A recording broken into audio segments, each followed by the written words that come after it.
Given a quadratic equation, we can always find its roots. We have various methods of solving quadratic equation, say factoring method, various types of factoring of quadratic equation, then the popular method of the formula method, and so on. Similarly, if the roots are given, then we can find out the quadratic equation of which these two numbers are roots. So there are two reverse processes. One is solving a quadratic equation and other is identifying quadratic equation which gives us the two given numbers as roots. Now we are going to solve a problem where two numbers are given and we have to identify a quadratic equation. Of course, the two numbers are not given, the roots are not given directly, which is often in the case in competitive examinations. We are given only the conditions satisfied by the two roots. So let us see what is that problem. If the conditions imposed on the roots are simple, then also it is easy. But here it is not so. The conditions given are not so easy, and in this case, how we proceed?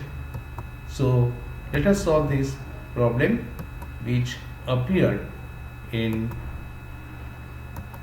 an entrance examination. So hello, my name is Bipin, and let us see the problem. It tells us to form a quadratic equation whose roots are a comma b. These are two real numbers and these are the conditions imposed on AB. A and B satisfy these two equations. A square plus b square is equal to 5, and second is 3 times a raised to 5 plus b raised to 5 is equal to 11 times a cube plus b cube. Now this system of equations is not a system of linear equations. If it were a system of linear equations, then things would have been easy because there are techniques for solving system of 2 linear equations, a system of 3 linear equations, or even more than that. But this is a system of polynomial equations. So just as there is a theory for solving system of linear equations, is there any theory for solving a system of polynomial equations? Yes, there is a theory. Okay, but this theory forms a part of much advanced branch of mathematics. Okay, it's called algebraic geometry. We are not going into that because it is not in the syllabus of the entrance examination. Yes, this is IIT JEE entrance examination and its syllabus is restricted. So we can't make use of any such technique which is not included in the syllabus of the joint entrance examination. Why else they should give syllabus? Many times students expect teachers to give some sophisticated techniques which will make them which allow them to get rid of the analytical part, the analytical work and computational work involved in solving problems. Just as the problem involving finding the maximum value of the area of rectangle without the help of that principles of calculus, principles of maximum and minimum of calculus, it becomes very difficult. It becomes a lot of taxing. It involves a lot of analytical and computational work. So this is what students expect, but this is not desirable here and not acceptable also. Why else they should keep the syllabus? So we have to make use of only the theory of quadratic equations for solving these two equations. Now see the first equations. It is clear that this is equation of a circle. That means ordered pairs a comma b. Okay, ordered pair a comma b lies on a circle centered at origin and radius square root 5. And what about the second? So what I did, I just fed these two equations to GeoGebra and I got a graph like this. So just as I said that this red graph is a circle centered at origin and radius square root of 5, and this represents the first equation. And the green graph, this is also a nice looking graph. It is oval shaped, one part is oval shaped, sharpened at two ends, and the another part is this straight line. So this is also a symmetric graph, symmetrical about his straight line itself. And why what straight line is this? It is y equal to minus x, because we can easily see a comma minus a. It satisfies this second equation, because what is fifth power of a is a raised to 5, fifth power of minus a is minus a raised to 5, and the left hand side becomes 0. Similarly, third power of a is a cube, and the third power of minus a is minus a cube. So right hand side also becomes 0. So the ordered pairs like a comma minus a, they satisfy the second equation, and that's why y equal to minus x. This is a part of the graph representing the second equation. Now let us see what are the points of intersection of these two graphs, red graph and green graph. 1, 2, 3, 4, 5 and 6. There are 6 points of intersection of these two graphs, green graph and red graph. So there are 6 ordered pairs a comma b, which satisfies these two equations. Does this mean that there are 6 different quadratic equations possible? Just hold on, because ordered pair 2 comma 3 and 3 comma 2, they give us same value of sum and product, because 3 plus 2 is 5, 2 plus 3 is 5, and 3 into 2 equal to 2 into 3 is 6. So two such ordered pairs, okay, where AB and B are two such ordered pairs, like 2 3, 2 comma 3 and 3 comma 2, just where the components, the coordinates are interchanged, they give us only one quadratic equation. So we are not going to get 6 different quadratic equations. So let us see. Well, we are not going to make use of this graph. This was just out of curiosity. I have shown you this graph. We are going to do only the analytical work. We have to solve it only analytically.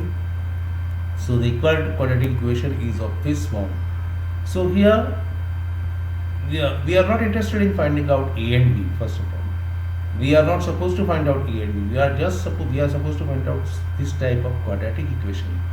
And so even if we get the values of a plus b and ab, then also our work is done. And we are more interested in a plus b and ab rather than ab themselves. So the first one tells us, from the first one we can immediately write down this a plus b the whole square, a square plus b square is a plus b the whole square minus 2ab. This is very simple result, okay, in the quadratic equation. So a plus b the whole square minus 2ab is equal to 5. So we have got one equation involving a plus b and ab. So similarly we can obtain something involving a plus b and ab from the second equation, right? So from the second equation we factor the left hand side, we factor the factors of a raised to n plus b raised to n are a plus b, and then the second factor is a raised to n minus 1 minus a raised to n minus 2 times b plus a raised to n minus 3 times b square, and so on. That means we just, in the second factor, how do we do? We see what are the powers 5. So the number of terms involved would be how many? 5 only. 1, 2, 3, 4 and 5, and each term will be of the type AB, and the signs will go on interchanging starting with positive sign. So the first term is positive, second is negative, then positive, negative, positive, and the powers of A goes on decreasing from 4, and powers of B goes on increasing from 0, 1, 2, 3 and so on, like that. Similarly, this is very familiar formula, sum of two cubes. So this is how we write down the two equations. Now we have got a plus b as a common factor in both sides of the equation. Now instead of getting tempted of cancelling out a plus b, first we have to ponder and think what will happen if a plus b is 0. If a plus b is 0, we cannot cancel out. So but if a plus b is 0, we can make use of the first equation. It tells us a plus b the whole square minus 2ab equal to 5. We get the value of ab as minus 5 upon 2. So if a plus b is 0, our quadratic equation is like this: x square minus 5 upon 2 equal to 0. This is our quadratic equation if a plus b is 0, and if a plus b is not 0, then we can cancel out this factor. Yes, definitely, and we get now this equation, reduced equation. Now just observe these two equations.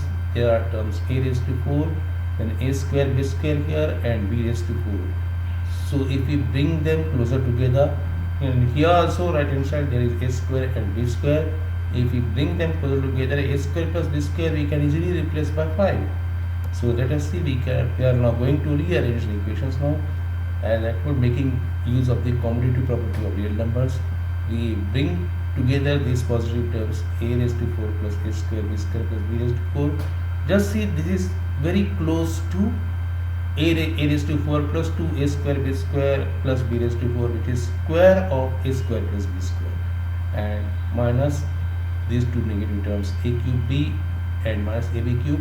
From this also we can take out ab as a factor.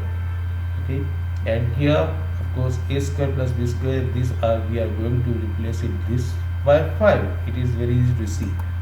Now here in the next step we are now going to adjust this a raised to 4 plus 2a square plus 2a square b square plus b raised to 4.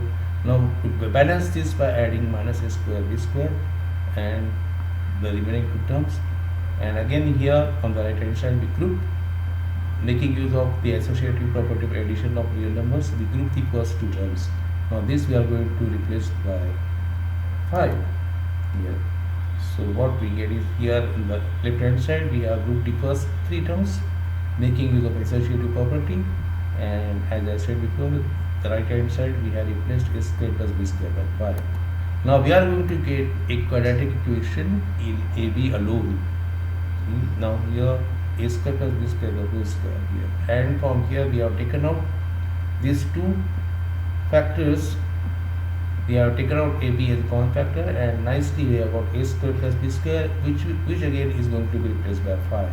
Now see how we are going to get a quadratic equation in AB. So this is the quadratic equation in AB. Now see, it's no use replacing AB by some third letter, say C, okay, and writing it down as some quadratic equation in say 3c square plus 4c minus 3. It's not going to serve any purpose. So I have kept it like this only: 3 times square of AB plus 4 times AB minus 20. Now still some students will recourse to that formula method. Okay, I am afraid of using formula method because there are chances of committing mistakes in calculations. So here we can nicely factor it out like this: 3AB plus 10 into AB minus 2, and this gives us two possible values of AB. AB equal to minus 10 upon 3, or AB is equal to 2. So now what happens? If AB is minus 10 upon 3, we can find out the corresponding value of a plus b by making use of the first equation, which tells us a plus b square minus 2ab is equal to 5. That is a plus b square minus 2 times, we put the value of ab as minus 10 upon 3. So this gives us a plus b the whole square is minus 15 upon 3. But remember, a and b both are real numbers, sum of which is also real number, and square of real number is always positive, it cannot be negative. That means what? If AB is minus 10 upon 3, if this is true, then we get a false statement. Now in order that this entire implication statement, an implication statement of which the consequent is false, its predecessor, this has to be false also, because if it is true, then this entire implication statement becomes false. Now as we have derived this implication statement to be true, that means AB equal to minus 10 upon 3, this cannot be true, this is not true, and so a plus b not equal to 0 implies AB equal to 2. It gives us only one value of the product AB. So now what we get? If AB is equal, AB is 2, we are now finding the values of a plus b, the values of a plus b. So the first equation gives us a plus b the whole square minus 2ab is 5, that is a plus b the whole square minus, put the values of ab here, and so we get a plus b the whole square is 9, which gives us two values of a plus b, 3 and minus 3. That means if a plus b is not 0, then we have these two equations, ab is 2 and second is a plus b equal to 3 or a plus b is equal to minus 3. That means these two equations together give us two different quadratic equations. So in the first case, a plus b is 3 and ab is 2, we can quickly write down our quadratic equation. Hence x square minus 3x plus 2 equal to 0, and in the second case we can write down our quadratic equation equally easily like this. So just look at this graph again. These 2 points 1, 2 and 2, 1, both these points of intersections, they identify the same quadratic equation. Then these 2 points, they identify the same quadratic equation, and again these 2 points, they also identify the same quadratic equation. So what are the quadratic equations? The roots of which satisfy the given conditions. That this set of quadratic equation is same as a set of quadratic equations satisfying this condition, satisfying this logical statement, a plus b equal to 0 and ab equal to minus 5 upon 2, or a plus b equal to 3 and ab equal to 2, and or a plus b equal to minus 3 and ab equal to 2. So each of this condition, each of this conjunction, it is going to give us one separate quadratic equation. So we have got 3 possible quadratic equations like this.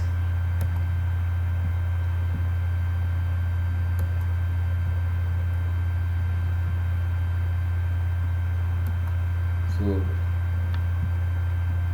thank you very much for watching this show.